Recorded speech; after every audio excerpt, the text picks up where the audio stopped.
वळूयात पुढील बातमीकडे। मंत्री भुजबळांनी बीडमध्ये येऊन मुंडेंच्या वारसदारावरून वाद लावला अशी टीका प्रकाश सोलंकेंनी केली। पंकजा मुंडे याच गोपीनाथ मुंडेंच्या वारसदार आहेत असं मुंडेंनी सांगितलं होतं। ज्यावेळी गोपीनाथ मुंडे होते त्यावेळेस धनंजय मुंडेंनी वेगळी राजकीय भूमिका घेतल्याचंही त्यांनी सांगितलेलं आहे।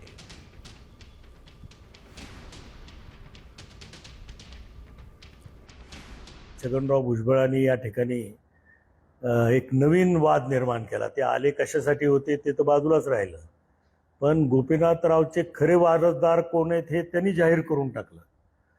आता तुम्हाला आम्हाला सगळ्यांना माहिती आहे की 2009ची निवडणूक पंकजाताईंनी गोपीनाथरावचा वारसदार म्हणून या जिल्ह्यामध्ये लढवली। भारतीय जनता पक्षाच्या आमदार म्हणून 5 वर्ष त्यांनी विधानसभेमध्ये काम केलं। धनंजय मुंडे जरी माझ्या पक्षात असले तरी त्यांनी शेवटी आज गोपीनाथराव मुंडे यांना सोडून एक वेगळी राजकीय भूमिका घेतली किंवा घ्यावी लागली त्यांना, असं म्हणू आपण। आता isakal.com आहे देशातील नंबर 1 ची मराठी न्यूज वेबसाईट। प्रत्येक अपडेटसाठी isakal.com ला नक्की भेट द्या।